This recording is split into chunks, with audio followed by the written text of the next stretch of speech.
21 is not just the legal drinking age, it's a curse to a North Carolina pioneer community in this evil tale written by Alan Cobb, Jr.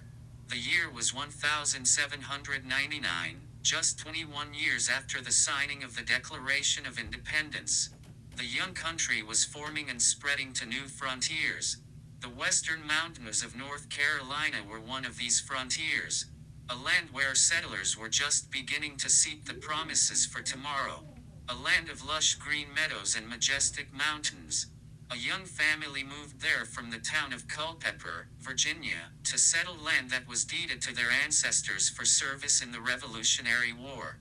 21-year-old Nathaniel Dodds brought his young bride, who was also 21, to this tranquil valley, to settle and raise their family.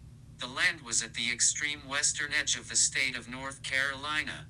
Nathaniel's father, Patrick, was a major under the command of General Richard Lee, who was the commanding officer of the 1st Virginia Cannonade, a company of swift-moving light field artillery with General Washington's Continental Army. Patrick was given 1,000 acres of land for his service to the colonies by a land grant. He in turn gave it to his son and daughter-in-law as a wedding gift. It was here, in this beautiful valley, that Nathaniel and Elizabeth settled. The grass was greener than either had ever seen before, and there were so many trees that one had a difficult time driving the wagon between them. From a small hillside they surveyed the valley below and decided this would be a good place to settle. It was early spring and Elizabeth was 7 months pregnant. While Nathaniel went about his chores of building a cabin for his soon-to-be family, Elizabeth stayed close to the wagon, cooking and tending to smaller chores. It was May 1799, and the morning mountain air was crisp with the sweetness of the mountain laurel. Becky, as Elizabeth liked to be called, was washing clothes and hanging them on low-hanging tree branches to dry. In the distance a meadowlark was singing to its mate. Nathaniel came to the wagon quietly and snuck up on Becky, covered her dark hazel eyes and said, "Guess who?" Becky gave a little cry of surprise and said, "It better be my maid," as she called Nathaniel. He spun her around and gave her a gentle kiss on her lips. Then scooping her up in his arms said, "Come, I have something to show you." He carried his pregnant wife to the valley floor and sat her down on a huge tree stump. There before Becky's eyes was the cutest little cabin she had ever seen. "It's not finished yet. I still have a few more things to finish. But tonight we are sleeping in our house and in our bed." He told Becky to wait as he walked back up the hill and hitched the team of oxen to the wagon. Once back at the cabin, Nate began moving their furniture inside, while Becky started preparing dinner. After dinner they sat in front of the fireplace and relaxed in each other's arms. "Thank you, husband, for our new home. It's lovely," Becky said. Nate helped his wife from the floor and led her to the bed, as both were very exhausted. Sleep came easy for Nate, but not so for his wife. Becky just couldn't get comfortable. She drifted in and out. Just a little past midnight she woke Nate and told him she was going into labor. It was a long labor, lasting 21 hours. The delivery started at 9 p.m. and a baby girl was born. The first child of Nathaniel and Elizabeth Dodds. Born on her father's 21st birthday. She was beautiful. Dark raven eyes and coal black hair. Skin so fair, she looked like an angel. Nate wrapped his new daughter in a baby blanket that had belonged to Becky's mother. It was then that he realized that something was wrong. Becky was still in pain of childbirth. There was another baby still to deliver. 21 minutes later the second child was born. But wait, something was dreadfully wrong. As beautiful as the first child was, this baby looked like a tiny beast. Warts covered her entire tiny body. One eye was not properly formed and was to the side of her face. As beautiful as the first child was, the other was just unworldly. She looked like a demon from the underworld. A child of Satan. 21 minutes after the child was born, she went into convulsions and died while a grieving mother held her in her arms. Nathaniel then did the hardest thing he had ever done. He built a tiny coffin. It was only 21 inches long. Becky lined it with a silk baby blanket she had made and placed 21 tiny wild flowers inside. one for each minute the baby lived. They placed the tiny body inside and nailed it shut with 21 nails, all that was left from working on the cabin. Nathaniel dug a little grave under the only elm tree that was growing in a forest of mighty oaks. But before he dug very deep, he hit solid rock. He decided to stop and placed his little daughter in a grave 21 inches deep. Then he made a small wooden cross and cut her name into it, Agnes Dodds, May 21st, 1799. The first baby was named Abigail after Elizabeth's twin sister who had died at the early age of 21 months from a mysterious illness. Although Elizabeth gave birth to 2 more children, they both died as toddlers. Jackson Dodds, Abigail's brother, was kicked by the family mule and died at the age of 21 months.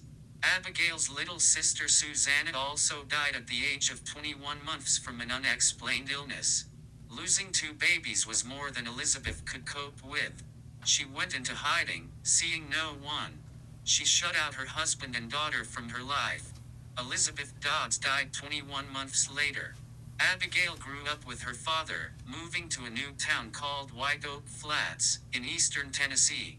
They hadn't lived there very long when strange deeds began to happen, horrific things. The subscription school where Abigail attended burned to the ground on December 21, 1806. 19 children and 2 teachers died in the inferno. Only Abigail survived without a single burn. Witnesses said they saw her kick over a candle and stood in the middle of the flames before calmly walking out. Then again tragedy struck. A barn burned with 21 head of cattle inside. Again witnesses claimed they saw Abigail in the barn only moments before it was consumed in the flames. An unruly crowd came to the Dodds home. They were shouting things about witchcraft and Satan, calling Abigail a witch and a child of the devil, and threatening her with bodily harm. Her father came to her defense. One in the crowd lowered his shotgun, and in the heat of the moment the gun roared and the deadly blast tore into Nathaniel's chest. He fell dead at his daughter's feet, 21 gunshot pellets in his chest. It was his 42nd birthday and Abigail's 21st birthday. Yes, it was May 21st, 1820. The crowd moved forward, grabbing her from every angle. She tried to fight, tried to run, but there were too many. They tore her dress and used the torn material to tie her hands behind her back. She was screaming and kicking as they lifted her on the back of the family wagon. Her face took on the same features as her younger sister who had died 21 years earlier as she began screaming and cursing her attackers. As they placed the noose over her head, she screamed a satanic curse. Back here I'll come every 21 years to walk this land, to curse your families and your ancestors and anyone else who will walk this deviled land. I shall find you and kill you and... Before she could finish, the wagon was moved forward, the rope stretched and became taut, cutting into Abigail's throat. Abigail's body hung from an old oak tree. Quick, take her shoes. Someone shouted. If she walks this land, she'll need to do it in her stocking feet. She kicked at her tormentors with her shoeless feet, and then died. They carried her shoes away. As they turned to look at her lifeless body one more time, they were horrified. All they saw was the dangling noose. Abigail's body was gone. Has she returned? Oh yes.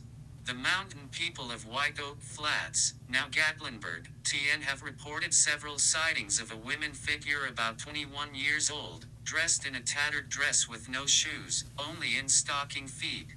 Most people had forgotten the curse and few had not even heard about it.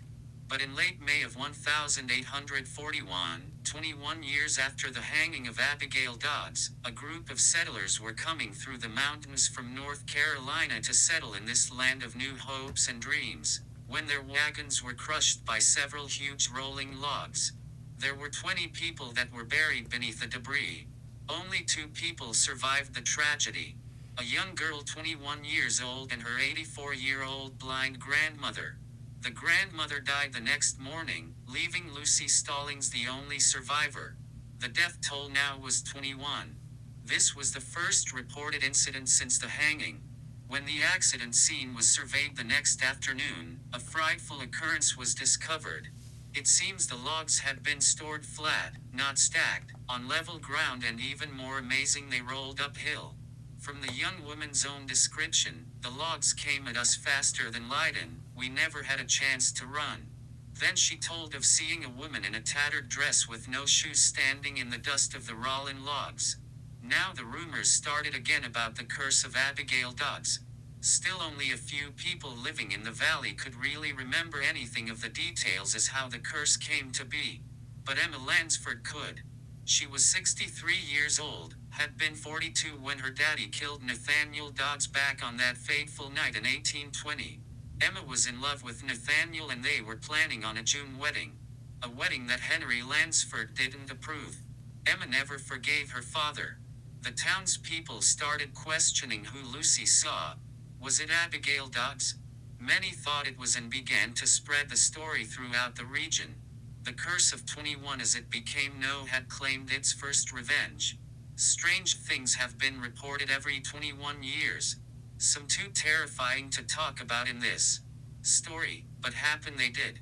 Like in 1862 when 21 Civil War Union soldiers on patrol completely disappeared, never to be seen again after an encounter with what witnesses say was a young woman in a tattered dress with no shoes. Abigail again? There was a sighting in 1988 when 21 Valley people died in a dry creek bed. In 2009, a family gathering of 21 people who rented a chalet high in the Smoky Mountains vanished without a trace. This family traced their ancestry back to some of the same people who were at the lynching of Abigail Dodds. Then in 2010, a group of Girl Scouts out hiking stumbled across an old decaying log cabin with no roof. They ventured inside and there on the old fireplace mantel was a pair of old shoes, women's shoes that appeared to date back to the mid-1800s. There was a carving in the mantel, AD shoes 1,820 inches. Had they found the missing shoes of Abigail Dodds? Was this Henry Lansford's cabin? One of the leaders said she remembered the story of the curse of 21. If we destroy these shoes, it may break the curse, she said. They built a fire in the old fireplace, but the smoke didn't rise through the flue. There must be something blocking it, one of the girls said, as the leader threw the shoes into the fire. Immediately the flames grew larger and the smoke rose up through the flue, now unobstructed, out into a moonless night, circling the top of the stone chimney, rising over the tree tops. The scouts watched as the smoke turned blood red. An eerie sound came from the crimson-colored smoke. Some say it was like the scream of the banshee. Others said it sounded more like the voice of a young tormented woman. Was it Abigail Dodds releasing the people from her curse because she had her shoes back? Has the curse of 21 been broken? Only time will tell. Though Abigail has her shoes back now, will she continue to seek revenge? Only now she won't need to walk the deviled land, as she called it, in her stocking feet. You'll need to wait until the year of 2030, the next time the curse will again call for revenge, as it has happened every 21 years.